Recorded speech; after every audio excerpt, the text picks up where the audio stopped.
इस वीडियो में हम लोग प्रीकैम्ब्रियन बायोस्फीयर के बारे में बात करेंगे एंड टू सम एक्सटेंट उसमें यूरेनियम मिनरलाइजेशन या कुछ भी अदर कुछ मिनरलाइजेशन भी हुआ वो उसके बारे में भी बात करेंगे। इसमें टाइम, स्पेस एंड इवेंट्स तीनों थिंग को कोरिलेट करेंगे। प्रीकैम्ब्रियन तो time, biosphere is the space and uranium mineralization is event. ये तीनों को एक साथ कोरिलेट करके रिप्रेजेंट करेंगे, क्योंकि प्रीकैम्ब्रियन बहुत इम्पोर्टेंट एक टाइम है जिस टाइम पे बहुत सारा अर्थ का इवेंट्स हुआ था, आर्कियन, प्रोटोजोइक, है ना। एंड उस टाइम क्या हुआ था, present is the key to the past बोला जाता है, लेकिन नॉट एग्जैक्टली, क्योंकि प्रेजेंट में जो जो क्राइटेरिया है, जो जो पैरामीटर प्रिवेल करता है, आर्कियन टाइम पे वो सब पैरामीटर वैसा करके नहीं था। जैसे कि अर्थ का अभी का जो टेम्परेचर है, आर्कियन या प्रोटोजोइक में टेम्परेचर ज़्यादा था। तो नेचुरली प्रेजेंट इज की टू द पास्ट अगर सब पैरामीटर फिक्स रहे तब, लेकिन पैरामीटर इटसेल्फ डिफरेंट था, है ना।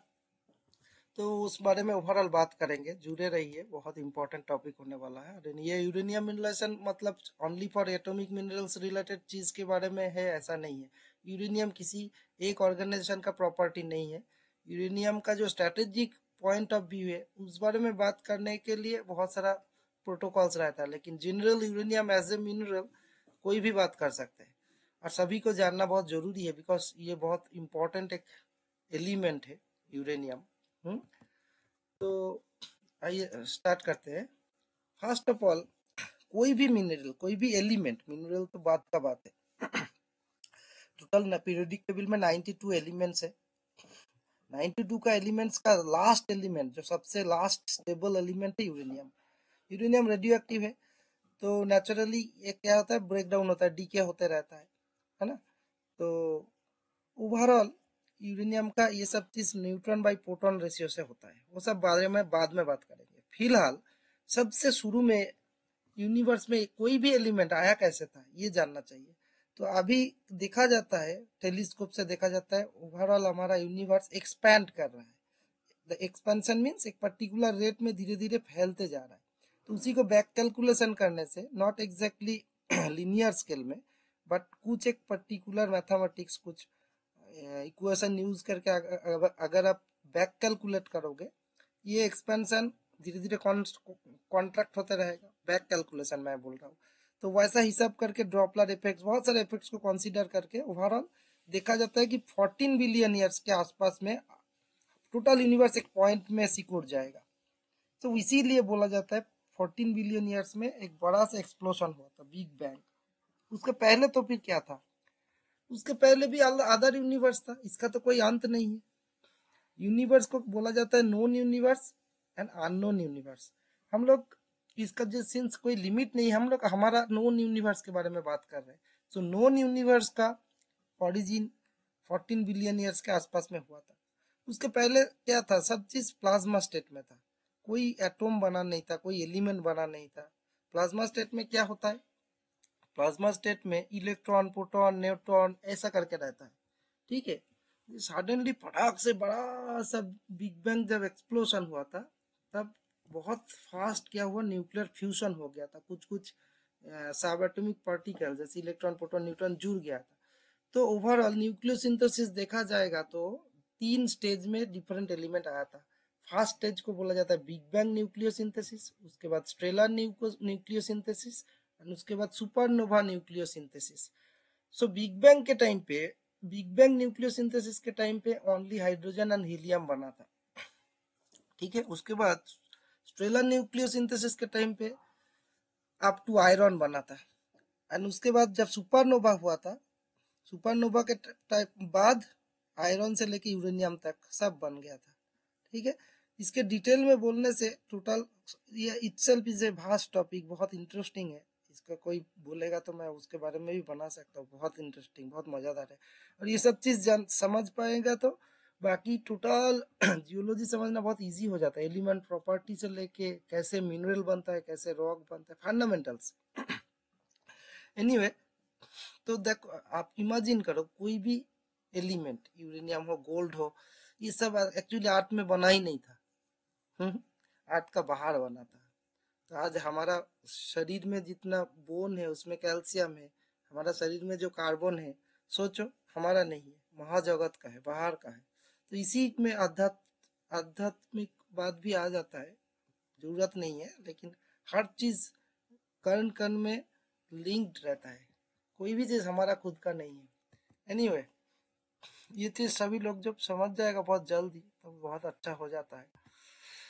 तो ये जो 3 न्यूक्लियोसिंथेसिस का टाइमिंग बोला, time frame, big bang, stellar and supernova, उसके बाद सुपरनोवा के बाद क्या हुआ, छोटा छोटा पूरा ग्रेविटी, बहुत सारा डिफरेंट डिफरेंट ग्रहों जो हम प्लैनेट बोलते हैं ना, प्लैनेट बनना स्टार्ट हुआ, है ना। Balance and gravity, balance and solar, gravity and solar wind के बीच में बैलेंस मेंटेन होना पड़ा, क्योंकि हमारा सोलर सिस्टम का मेन बड़ा सा जो एनर्जी सोर्स है वो क्या कौन है, हमारा सन है। उसी को उसी को चारों तरफ घूमते रहता है ना हमारा प्लैनेट, ग्रेविटी के लिए, ठीक है।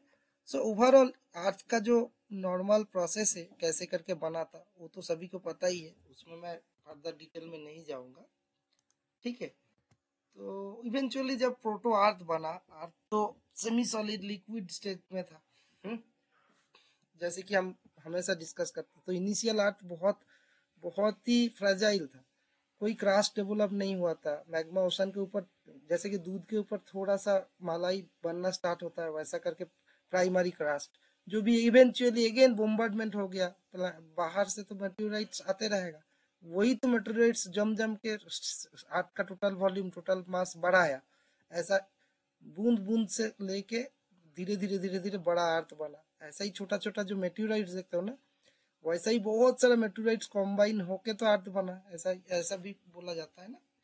तो इन एनी वे अर्थ का जो लेयरिंग्स है, हम लोग बहुत मिस्टेक करते, सोचते अर्थ का geochemical basis and geophysical basis में करता है, लोग मिक्स कर देता है। जियो केमिकल बेसिस में क्या क्या है, केमिस्ट्री इंपॉर्टेंट, एलिमेंट जैसे कि साइलिक क्रस्ट, सिमेटिक क्रस्ट है, and then mantle and core. But physically physical property important हो जाता है जियो फिजिकली, तब अर्थ मैकेनिकल प्रॉपर्टी है ना, जैसे कि lithosphere, asthenosphere, mesosphere, inner core outer core. देखो इनर कोर आउटर कोर का एफईएमजी दोनों सेम है, FEMG iron magnesium heavy minerals, heavy element लेके बनता है, लेकिन एक फिजिकल स्टेट में एक आउटर कोर क्या है, लिक्विड है, इनर कोर सॉलिड है। तो ये जियो फिजिकल प्रॉपर्टी से आप डिफरेंशिएट कर सकते हो। सो जियो केमिकली चार चार लेयर है, सिंपल 4 लेयर है, और जियो फिजिकली 5 लेयर है, दोनों को मिक्स नहीं करना है ना।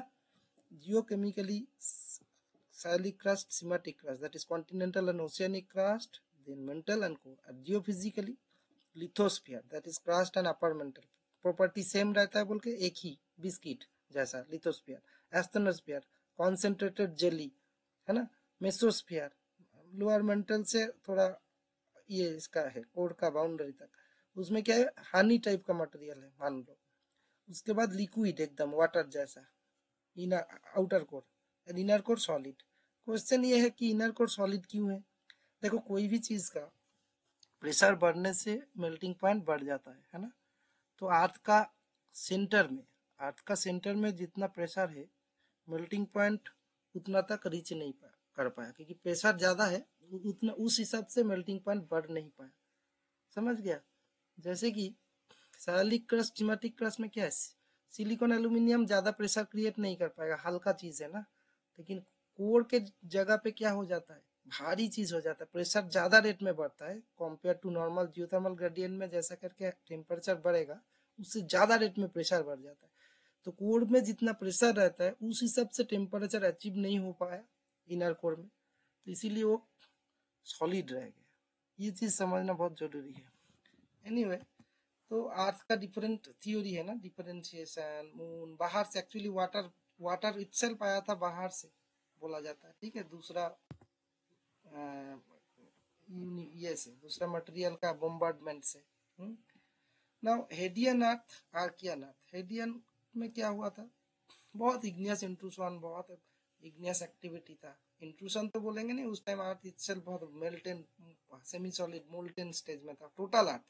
बाद में धीरे धीरे ऊपर से ठंडा होना स्टार्ट हुआ।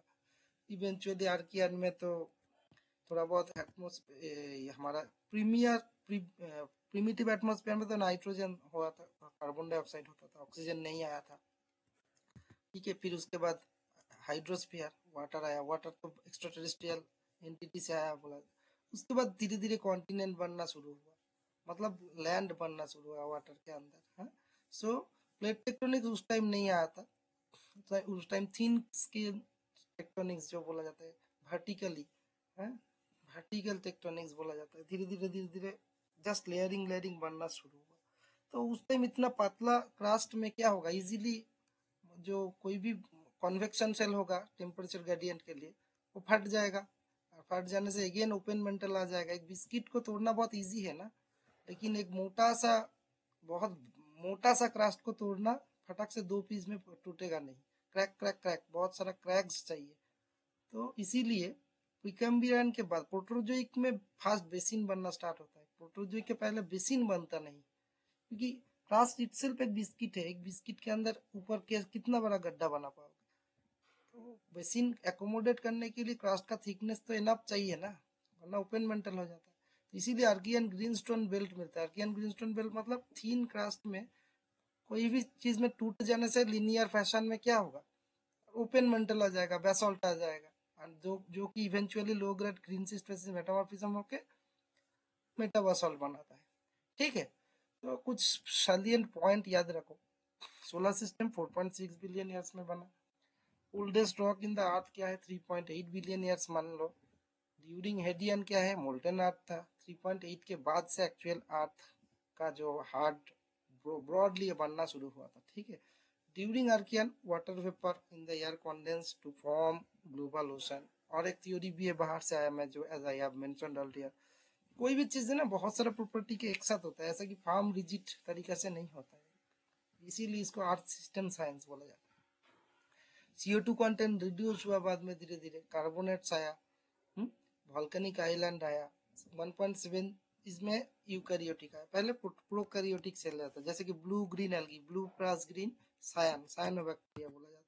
वो खुद फोटोसिंथेसिस करता था, थोड़ा बहुत ऑक्सीजन बनाता था, और वही ऑक्सीजन इमीडिएटली सबमेरीन कंडीशन में वाटर में जो एफी, आयरन, सिलिकॉन ऐसा एलिमेंट रहता था, आयरन क्या करेगा, ऑक्सीजन को फटक से लेके प्रेसिपिटेट हो जाएगा। तो आयरन रिच, आयरन पुअर ऐसा लेयर बनेगा, क्योंकि लिमिटेड ऑक्सीजन बन रहा है। वो जो ब्लू ग्रीन एल्गी थोड़ा बहुत ऑक्सीजन बना रहा है, लेकिन इमीडिएटली वो ऑक्सीजन कंज्यूम हो जा रहा है आयरन के लिए। तो इसीलिए iron rich chart, immediate oxygen खत्म हो जाने से iron poor chart.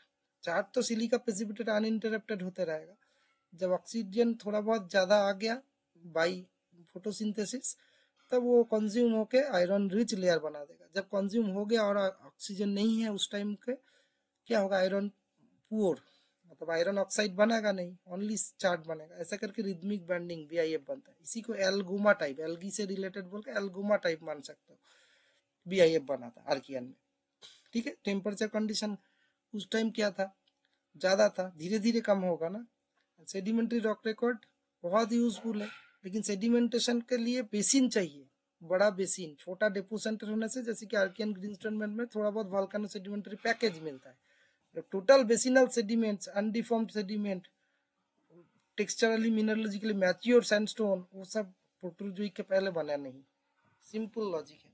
And oxygen बाद में फ्री एटमॉस्फेयर में कैसे आ गया, प्रोफ्यूज जब ऑर्गेनिक मैटर आया, बहुत सारा ब्लू ग्रीन एल्गी आया। पहले तो इवन फोटो ये भी आता था, फोटो डिसोसिएशन, यूवी, तो ओजोन लेयर बना नहीं, क्योंकि ऑक्सीजन ही नहीं है ना। तो अल्ट्रावायलेट आएगा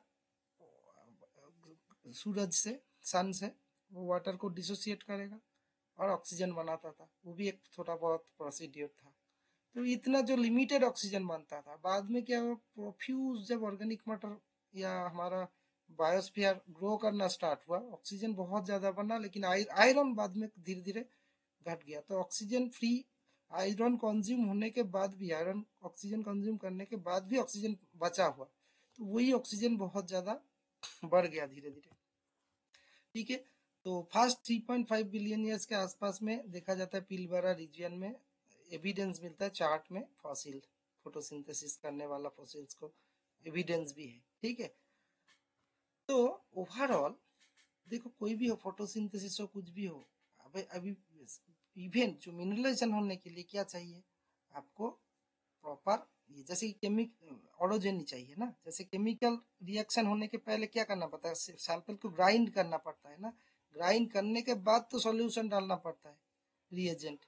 वैसे ऑक्सीजन को मान लो केमिकल रिएजेंट, नेचर कितना सुंदर तरीके से बनाया था सोचो, ऑरोजेनिक इवेंट जैसे कि फास्ट ऑरोजेनी, केनोरान ऑरोजेनी मान लो, केनोरान ऑरोजेनी क्या किया था 2.67 बिलियन ईयर्स के टाइम पे बहुत सारा ब्रेक डाउन किया, चूर चूर कर दिया मटेरियल को, और तो फिर क्या हुआ, सरफेस एरिया इंक्रीज हो गया, नाउ फ्री ऑक्सीजन आया, तो चूर चूर हुआ टुकड़ा में ऑक्सीजन रिएक्शन करना इजी हो गया, और फास्ट फेज का केमिकली एक्टिव आर्ट स्टार्ट हुआ। उसके पहले ओनली क्वार्ट्ज कॉन्ग्लोमरेट टाइप का यूरेनियम मिलता था, कॉन्ग्लोमरेट के साथ फिजिकल फॉर्म में डेट्राइटल ग्रेन आते आते, क्योंकि केमिस्ट्री नहीं था उस time.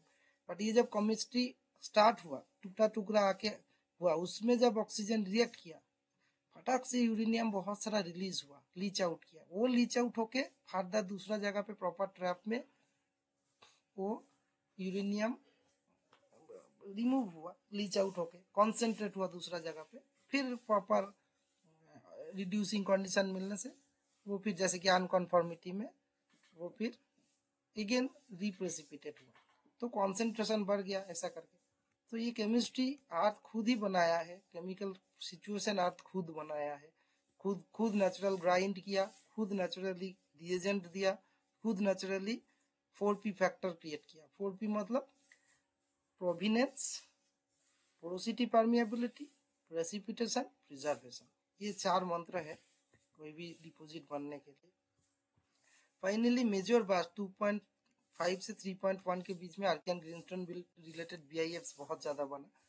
As I have told 2.2 billion years के बाद फ्री ऑक्सीजन आ गया था ज्यादा करके, या फिर आप मैक्सिमम 2.5 मान लो उधर से आना स्टार्ट हुआ था।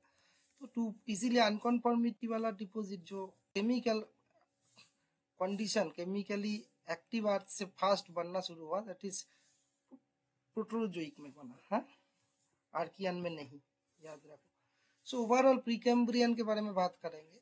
2.5 बिलियन ईयर्स के पहले वाला पार्ट को आर्कियन, एंड 570 या 540 के से लेके 2.5 को बोला जाता है प्रोटोजोइक। प्रोटोजोइक का पैलियो में नियो प्रोटोजोइक ऐसा करके तीनों में डिवाइड किया जाता है। आर्कियन का भी ऐसा डिवाइड है। जियोलॉजिकल टाइम्स को लेकर मैं ज्यादा बात नहीं करूंगा, इतना तो जानना चाहिए इस लेवल का टॉपिक सुनने के पहले।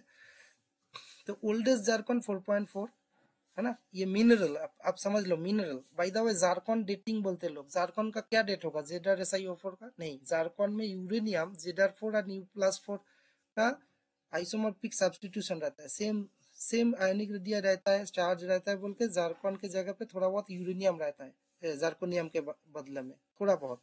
तो इसीलिए जार्कन में जो यूरेनियम रहता है वो यूरेनियम का यूरेनियम लेड डेटिंग होता है, उसी को जार्कन डेट बोलता है। बहुत सारा सो कॉल्ड जियोलॉजिस्ट लैब में जार्कन डेटिंग करता है, बड़ा बड़ा बात करता है, लेकिन क्या चीज का डेटिंग करता है वो समझता ही नहीं, ऐसा बोलता है जार्कन का डेटिंग हो गया, लेकिन क्या डेटिंग है जार्कन में, कैसे डेटिंग होता है। सिमिलरली अपाटाइट कोई भी आप दूसरा चीज का जो मोनाजाइट का डेटिंग करते हो, हमेशा याद रखना चाहिए कि उसके कौन सा एलिमेंट, ये तो डेटिंग के लिए एलिमेंट जरूरत है ना, वो भी रेडियो एक्टिव एलिमेंट, तो रेडियो एक्टिव एलिमेंट रहना तो चाहिए, है ना। सो ओल्डेस्ट रॉक इन इंडिया क्या है, वो ओल्डर मेटामॉर्फिक ग्रुप बोलता है ना, इस जो सिंहभूम में रहता है। गोरुनाइस तो धारवाड़ में, that is 3.4 billion year. So overall Indian craton, Indian mobile belt, इसके बारे में, इंडियन जियोलॉजी के बारे में कोई भी जानना चाहते हो उसके बारे में भी एक्सक्लूसिव वीडियो बना सकते हैं, बहुत सुंदर होता है, बहुत इजीली आप समझ पाओगे। तो एनीवे आपको सील्ड क्रिटोन के बारे में क्लियर कॉन्सेप्ट होना चाहिए, क्योंकि इसमें बहुत सारा बुक में सील्ड अलग है, क्रेटॉन अलग है, दूसरा बुक में जो जिस चीज को आप सील्ड बोल रहे हो दूसरा बुक में वो क्रेटॉन बोला जाता है। ये सब कॉन्फ्यूजन कभी भी नहीं रहना चाहिए, हाँ। अगर छोटा शॉर्ट बनाना है तो मैं सील्ड और क्रेटॉन के बारे में एक छोटा सा शॉर्ट में बना दूंगा। एनीवे आप मान लो इतना, जो पेनिनसुलर सील्ड बोलते हो ना, टोटल जैसे कि कोई पेनिनसुला मतलब क्या है, एक ट्रायंगुलर टाइप का जिसका लोअर पार्ट धीरे धीरे टैपरिंग होता है, उसको पेनिनसुला बोलते हैं, चारों तरफ से समुद्र रहेगा, है ना। तो उसमें सील्ड क्या है, सील्ड जो ओपन पार्ट है, एक्सपोज पार्ट है, ओवरऑल क्रेटन है टोटल चीज को, टोटल टेक्टोनिकली स्टेबल पार्ट को क्रेटन, क्रेटन जो कि पुराना आर्कियन टाइम से प्रिजर्व्ड है, अभी भी है, टेक्टोनिकली डिस्टर्बेंस कम होता है।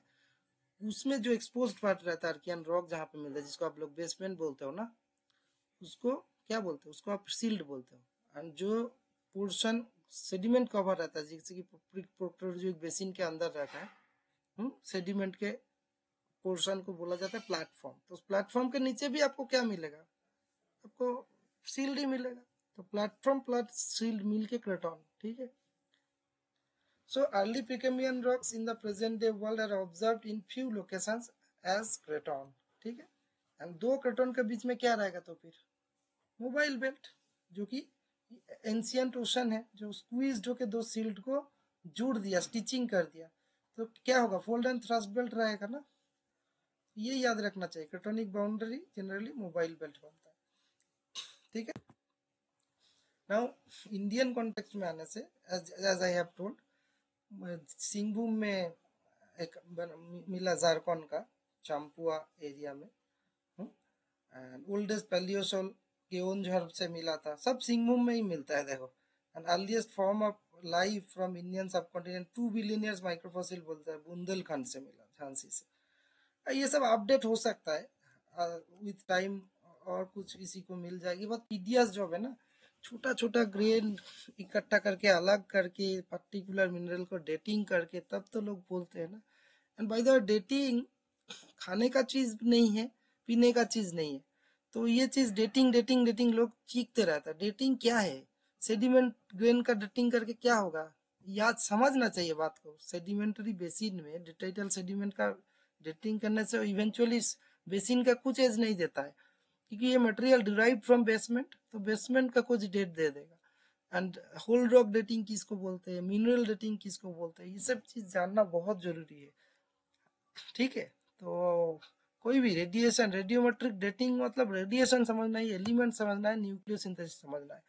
एंड ये ओवरऑल इंडिया का डिफरेंट क्रेटन का पार्ट है, बीच में मोबाइल बेल्ट रहता है ना। इसमें से जैसे कि ईस्टर्न धारवाड़ क्रेटन और वेस्टर्न धारवाड़ क्रेटन, इसमें बहुत कंट्रोवर्सी है आजकल। तो लोग EDC, WDC and CDC, central Dharwar craton, और कितना डिवाइड करोगे पता नहीं, बेसिस प्रॉपर नहीं रहता फिर भी कर देता है। मेरे हिसाब से एक ही क्रेटन है, धारवाड़ क्रेटन, जिसका ईस्टर्न पार्ट को eastern eastern part of Dharwar craton, western part को western part of Dharwar craton maximum बोल सकते हो, लेकिन सेपरेट क्रेटन नहीं है, क्योंकि कोई भी क्रेटन का बीच में मोबाइल बेल्ट होना चाहिए, इसमें नहीं है। कोई एक सीआर जोन दिख गया तो आप उसको मोबाइल बेल्ट नहीं बोल सकते, ओफियोलाइट होना चाहिए, पैलियोशन होना चाहिए, बहुत सारा चीज रहता है, इतना इजी चीज नहीं है। एंड मोर ओवर, जैसे कि Kaladgi basin, Kaladgi basin eastern Dharwar craton, western Dharwar craton so call दोनों में रहता है। अगर एक सेम बेसिन जिसको इंट्रा क्रेटोनिक रिफ्ट बेसिन बोलते हो, और फिर भी दो क्रेटन के अंदर रह रहा है, कैसे हो सकता है, खुद से क्वेश्चन करो। एकेडमिशियन लोग कुछ भी बोल के पब्लिश कर देता है, I know, but literature pollute होने से सभी को बचाना चाहिए, सभी को फंडामेंटल थिंकिंग तो रखना चाहिए, तब तो इंटार क्रेटोनिक बेसिन हो जाएगा, है ना। तो क्रेटन का कॉन्सेप्ट समझने से, टाइम फ्रेम समझने से, कोई भी ऐसा करके नहीं बोलना चाहिए। एनीवे, तो उसके बाद देखो, इसमें ग्रीनस्टोन बेल्ट बहुत सारा नॉर्थ साउथ रहता है धारवाड़ क्रेटन में, अगर पहुंचोगे तो साउदर्न पार्ट में, है ना। और मैफिक डाइक स्वाम का तो फिर क्या होगा, प्रोटोजोइक में होगा, जब बाय दैट टाइम आर्ट बहुत मोटा हो गया। देखो ग्रीनस्टोन बेल्ट भी बेसोल्टिक है, एंड ये भी बेसोल्टिक है। अब बेसोल्ट को बच्चा जैसा बोलोगे कि नहीं बेसोल्ट नहीं, डायोराइट डोलेराइट है, डोलेराइट एंड बेसोल्ट सोर्स हिसाब से देखने से एक ही चीज है। जो थोड़ा हाइपोबेसल कंडीशन में डोलेराइट बोलते हो, डाइक फॉर्म में है, एंड ग्रीनस्टोन बेल्ट में डायरेक्ट ओपनली उठ के आ गया बेसोल्ट, इसीलिए बेसोल्ट, जो कि इवेंचुअली मेटामॉर्फोज्ड हुआ। इन एनी वे, सो देखो जितना पुराना जगह पे जाओ, ओल्ड में जाओगे, लो ग्रेड ग्रीन स्पेसिस मेटामॉर्फोज्ड होके रह गया, लेकिन बेसोल्ट है, फ्लो जैसा है। एंड जितना थोड़ा, क्योंकि उस टाइम थीन क्रास्ट था, फटाक से क्रास्ट फाट के डायरेक्ट बेसोल्ट आ जाएगा, लेकिन बाय दैट टाइम जब प्रोटोजोइक आ गया, पैलियो टू मेसोप्रोटोजोइक, उस टाइम क्रास्ट इनफ मोटा हो गया, तो क्रास्ट को फटाक से दो टुकड़ा करना उतना इजी नहीं था, टेक्टोनिक्स कितना भी हो, ओरोजेनी कितना भी हो। हडसोनियन ओरोजेनी हुआ था, पहले तो केनुरान बोला था, तो हडसोनियन ओरोजेनी के टाइम पे क्रास्ट इतना मोटा हो गया कि फटाक से दो टुकड़ा होना उतना इजी नहीं था। क्रैक क्रैक क्रैक बहुत सारा लार्ज इग्नियस प्रोविंस बनेगा, डाइक स्वार्म बनेगा, क्योंकि छोटा छोटा छोटा छोटा जितना क्रैक, बहुत सारा क्रैक होते होते फिर टूटेगा, है ना, क्रस्ट। तो वो उस पोर्शन में क्या है, डाइक के फॉर्म में इग्नियस जो मैफिक मटेरियल, बेसिक मटेरियल आके इनफिल करेगा। ये चीज समझना चाहिए, ठीक ना। एक मोटा चीज को आप दो टुकड़ा में फटाक से खींचने से टूटेगा नहीं, छोटा बिस्किट टूट जाएगा दो टुकड़ा में। तो इसीलिए डाइक्स्ट्रॉम यंगर होता है, और पहले ग्रीनस्टोन बेल्ट मिलता था। तो इवेंचुअली क्या हुआ, प्रोटोजोइक में जब बेसिन में घुसोगे, बेसिन में इनिशियली क्या हुआ, बहुत डोलोमाइट मिलता था, हाँ, चार्ट डोलोमाइट ये सब मिलता था। आजकल के जमाने में क्या है, प्राइमरी डोलोमाइट बनना पॉसिबल ही नहीं है। तो प्रेजेंट इज की टू द पास्ट कभी कभी बोलते रहते हैं लोग, तो उतना इजी नहीं है। अगर कंडीशन ही अलग है तो प्राइमरी डोलोमाइट पहले बनता था ना, प्रीकैम्ब्रियन अर्थ में प्राइमरीली डोलोमाइट ही बनता था, CmG CO3O2। अभी क्या है, कैल्साइट बनता है, या लाइमस्टोन जिसको बोलते हो, CaCO3 रिच, वो इवेंचुअली डोलोमिटाइजेशन प्रोसेस से डोलोमाइट बनता है, अलग से प्रोसेस है। ये डिफरेंट टाइप का स्ट्रोमाटोलाइट्स जो कि आपको इंडिकेट करता है प्रीकैम्ब्रियन बायोस्फीयर का, देखो डिफरेंट शेप का रहता है ना, और एक एक शेप एक एक कंडीशन को इंडिकेट करता है। जैसे कि ये पाला डोमाल बड़ा बड़ा, तो क्या है, बहुत डीपर पार्ट का है। शैलो पार्ट में क्या होगा, ऐसा करके लंबा से ग्रोथ होएगा, है। ये डिफरेंट टाइप का स्ट्रोमाटोलाइट्स मॉर्फोलॉजी के लिए भी मैं अलग से चाहो तो वीडियो बनाऊंगा, बहुत सुंदर, बहुत इंपॉर्टेंट चीज होता है। एंड यार एक चीज है इंपॉर्टेंट है कि चार्ट, डोलोमाइट में चार्ट कैसा आएगा, चार्ट तो बेडेड फॉर्म में जो CCT होता है ना, कैल्शियम कार्बोनेट कॉम्पेंसेशन डेप्थ, उसके नीचे होने से चार्ट होता है। लेकिन उस टाइम पे क्या था, ये जो चार्ट है नोड्यूलर चार्ट बोलते हैं, ये बेडेड चार्ट नहीं है। CCD के नीचे बेडेड चार्ट बनता है, लेकिन नोड्यूलर चार्ट में चार्ट मतलब तो क्या है, super saturation of silica, acidic condition. And ये डोलोमाइट क्या है, एल्कालाइन कंडीशन। तो डोलोमाइट में पोरोसिटी पूरा स्पेस में ऑर्गेनिक मैटर, जब ऑर्गेनिक एसिड बनाता है, सिलिका सुपर सैचुरेटेड होके वो सब पोर स्पेस को ऑक्यूपाई कर लेता है, चार्ट प्रेसिपिटेट होकर, ठीक है। ये है precipitated form of diagenesis related chart, ठीक है। ये नोडुलर चार्ट बोलते हैं, ये सब बेडेड चार्ट नहीं है। बेडेड चार्ट CCD के नीचे बनता है, ठीक है। और डिफरेंट मॉर्फोलॉजी ऑफ स्टोमाटोलाइट्स क्या करता है, डिफरेंट डेप्थ को इंडिकेट करता है, डिफरेंट एजिटेशन कहाँ पे बहुत सारा, मतलब जहाँ पे बहुत वेव ज्यादा है डिस्टर्बेंस ज्यादा है, उस टाइप में मॉर्फोलॉजी अलग होगा। जैसे कि डीप मेरीन फिश क्या होता है, गोल टाइप का होता है ना, चपटा होता है ना, वो कैसे करके चलते रहता है, वो पूरा, मतलब क्या है, उसका सरफेस एरिया ज्यादा होता है ना। एंड शैलो मेरीन क्या है, साइड वाइज चलता है ना। एंड डीप मेरीन क्या है, डीप मेरीन पूरा पीठ ऊपर रहेगा, उसका मुंह माटी मिट्टी के नीचे रहेगा, मिट्टी में, पूरा टोटल शेप अलग हो जाता है। वैसा स्टोमाटोलाइट का भी शेप अलग अलग डेप्थ को इंडिकेट करता है। एंड ये देखो कितना अच्छा स्टोमाटोलाइट्स जो कि पॉलिश्ड फॉर्म में दिखा है, उसमें सेलुलोज नाइट्रेट फिल्म रख के देखा जा रहा है कि यूरेनियम, ये सब अल्फा ट्रैक्स बन गया ना। तो इससे जो जो स्टोमाटोलाइट्स का शेप है, अकॉर्डिंगली यूरेनियम का अल्फा ट्रैक्स भी बन गया। सो ये सब क्या इंडिकेट करता है, फिजिकल फॉर्म में यूरेनियम को अट्रैक्ट करके रखा है। सो ऑर्गेनिक मैटर के साथ डिफरेंट रिलेशन हो सकता है, physical relationship, chemical relationship, statistical relationship. Physical relationship में क्या है, एडजॉर्प्शन, AD है, फिजिकल प्रोसेस से सरफेस टेंशन रिलेटेड फेनोमेना जो यूरेनियम को ऑर्गेनिक मैटर अपने तरफ खींचेगा। लेकिन केमिकल प्रोसेस में केमिकल बॉन्ड रहेगा, जैसे कि ऑर्गेनिक मैटर का जो फंक्शनल ग्रुप रहता है ना, फंक्शनल ग्रुप में यूरेनियम के साथ बॉन्ड रहेगा, ये जस्ट फिजिकल फॉर्म में अटैच रहता है, जिसको फिजिकल बोलते हो। केमिकल फॉर्म में मॉलिक्यूल, माइक्रो जो मॉलिक्यूल रहता है उसमें डिफरेंट फंक्शनल ग्रुप के साथ लिंक्ड रहेगा। ये चीज क्या है, तो FTIR, NMR है, रिजोनेंस करके, फूरियर ट्रांसफॉर्म, इंफ्रारेड, ये सब एनालिसिस करके, मैग्नेटिक रिजोनेंस, ये सब करके इसका पीक से पता चल जाता है केमिकल रिलेशनशिप फंक्शनल ग्रुप के साथ क्या है। फिजिकल में तो डायरेक्ट आपको अगर रिलेशन नहीं मिला फिर भी दिख रहा है तो ऑटोमेटिक फिजिकल। एंड स्टैटिस्टिकल मतलब आप बहुत सारा ऑर्गेनिक मैटर कंटेंट देख रहे हो, एंड जो जहाँ जहाँ ऑर्गेनिक मैटर बढ़ रहा है, जहाँ वहाँ वहाँ यूरेनियम भी बढ़ रहा है। जहाँ ऑर्गेनिक मैटर का TOC कंटेंट कम है, टोटल ऑर्गेनिक कार्बन, तो वहाँ पे यूरेनियम भी कम है। तो स्टैटिस्टिकली आपको पॉजिटिव कोरिलेशन मिल जाएगा। तो ये फिजिकल में केमिकल एंड स्टैटिस्टिकल रिलेशनशिप जानना चाहिए।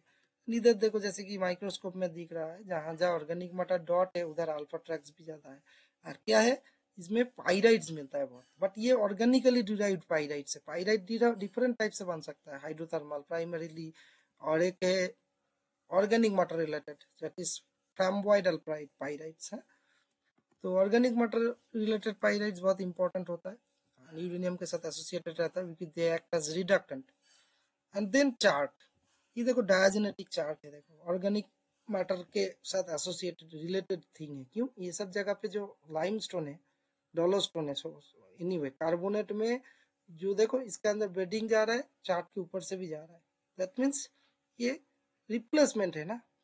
क्या है, कैसे हुआ, क्योंकि देखो ऐसे करके चार्ट है सिलिसिया से, माने एसिडिक या alkaline, overall alkaline environment because इतना बड़ा भास्ट ओशन ऑफ कार्बोनेट्स, छोटा छोटा चार्ट, ये सब बाद में डायोजेनेसिस के टाइम पे पोर स्पेस में सिलिका सुपर सैचुरेटेड होके बना। इस सब के चीज में मेरा एक खुद का पेपर भी है चार्ट नोड्यूल्स के बारे में, तो पता भी चलता है। देखो डोलोमाइट एंड चार्ट का कितना अच्छा रिलेशन दिखता है। पता चलता है कि चार्ट धीरे धीरे डोलोमाइट को रिप्लेस किया है ड्यूरिंग डायोजेनेसिस। एंड माइक्रोबियल कंडीशन में माइक्रोमोलिक्यूल्स में छोटा छोटा मिनी स्ट्रोमेटोलाइट्स भी रहता है, मिनी ऑर्गेनिक मैटर्स रहता है। ये सब डॉट जो है ना, ये ऑर्गेनिक मैटर रिलेटेड ही है। ठीक है, फिर फर्दर डोलोमिटाइजेशन प्रोसेस तो इस सच नहीं हुआ, उसका भी पता चलता है क्योंकि प्लॉट्स भी रहता है। एंड बाद में कुछ कुछ कैल्साइट में जो इवेंचुअली लेटर फॉर्म डोलोमाइट, तो डोलोमाइट का मोड तो सब हो सकता है, एक तो प्राइमरी, एंड कुछ कुछ जगह पे जहाँ कैल्साइट जो कि डोलोमिटाइज्ड हुआ वो भी होता है।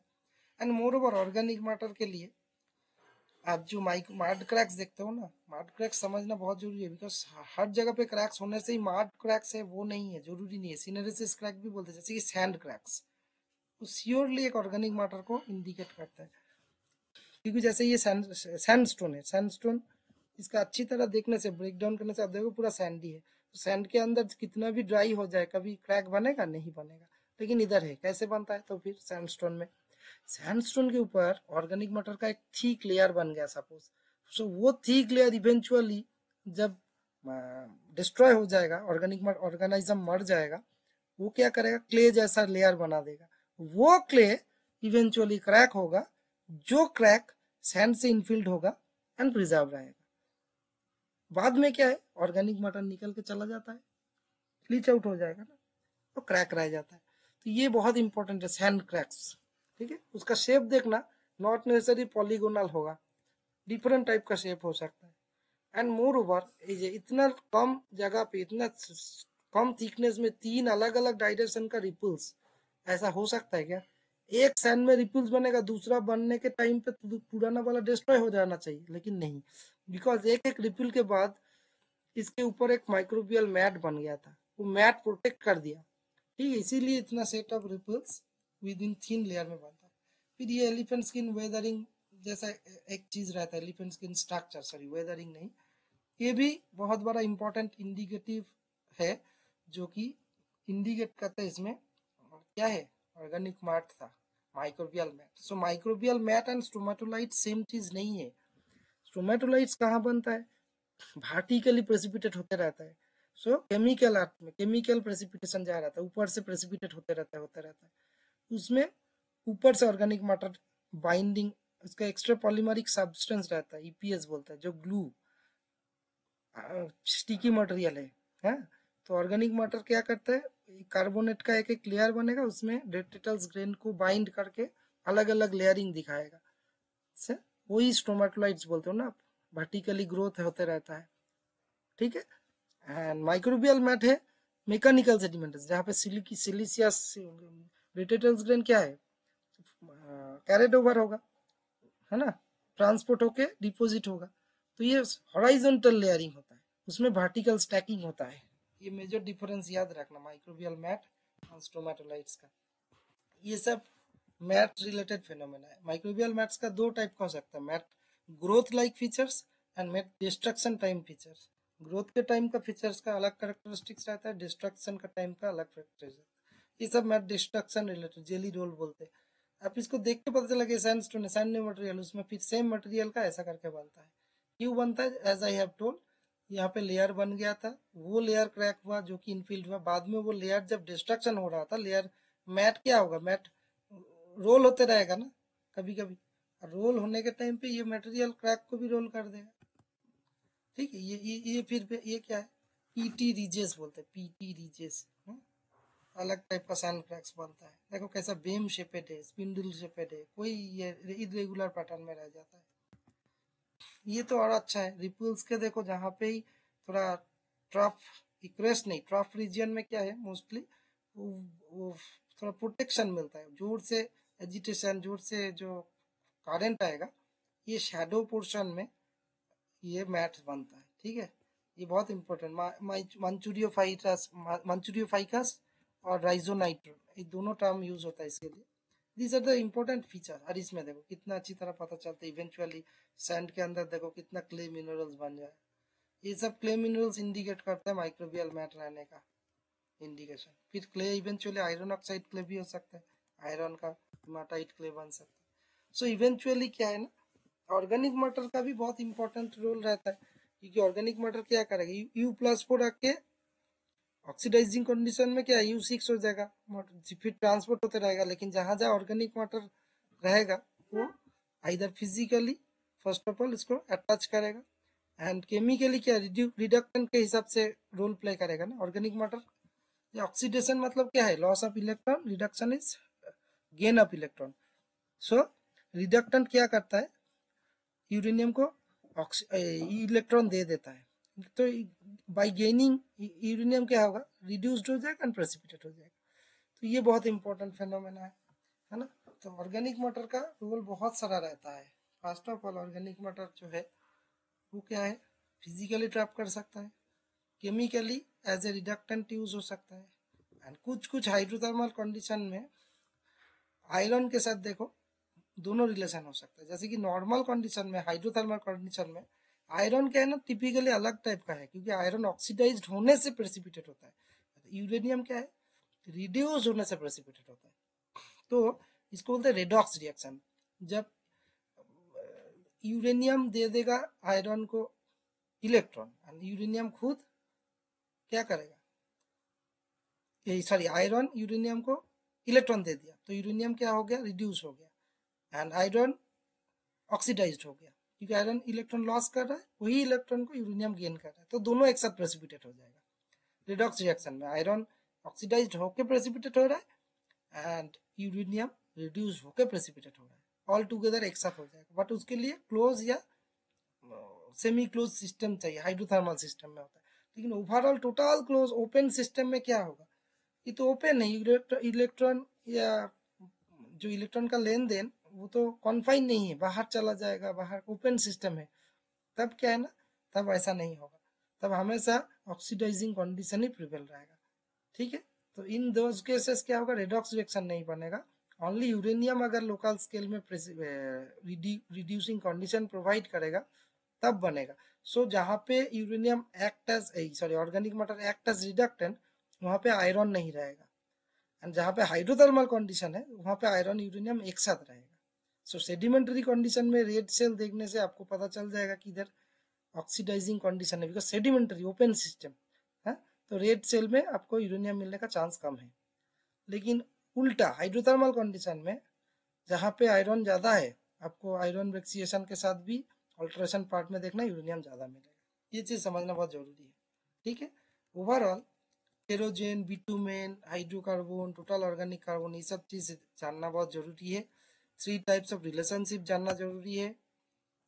एंड ये आप चाहो तो जस्ट पॉज करके देख सकते हो, जो भी मैं ऑलरेडी डिस्कस कर दिया, रिडक्शन, प्रिजर्वेशन क्या क्या होता है, फिजिकल एब्जॉर्प्शन क्या होता है, इवेंचुअली रिड्यूस ऑर्गेनिक मैटर का जो सल्फाइड का कुछ कुछ डिफरेंट इंपॉर्टेंट रिएक्शन है। ये मेरा एक ऑर्गेनिक मैटर का पेपर है, role of organic matter in uranium inhalation वेम्पायरस्टोन में, या गुलचे रुकार्जाइट में भी है। ये सब मेरा पेपर में भी आप चाहो तो देख सकते हो, ये सब इंपॉर्टेंट है। सल्फाइड का क्या होता है ना, और आप मानते हो pyrite as act as reductant, no, pyrite is a proxy. Pyrite indicate करता है H2S था, एंड वो H2S मेटल को सल्फाइड बनाता है। ठीक है, ये मिसकॉन्सेप्शन भी हटना चाहिए कि पाइराइट रिडक्टेंट है। पाइराइट प्रॉक्सी है, मतलब रिडक्टेंट था उसका कन्फर्म कर रहा है। पाइराइट डायरेक्टली कभी कभी यूरेनियम को रिड्यूस कर सकता है, ऐसा नहीं है। मैक्सिमम के क्षेत्र में देखा जाता है पाइराइट इंडिकेट करता है एक रिड्यूसिंग कंडीशन का, खुद ही तो रिडक्टेंट है ना, खुद ही तो रिड्यूस्ड होके बन गया है। सल्फाइड तो रिड्यूस्ड होके बना ना, सल्फेट है ऑक्सीडाइजिंग कंडीशन, ऑक्सीडाइज, तो सल्फेट जब रिड्यूस होगा तब सल्फाइड बनेगा। तो वो सल्फाइड बना मतलब सल्फेट था या फिर H2S था, वो H2S रिड्यूस किया। ठीक है, I hope it is clear है ना। Thank you.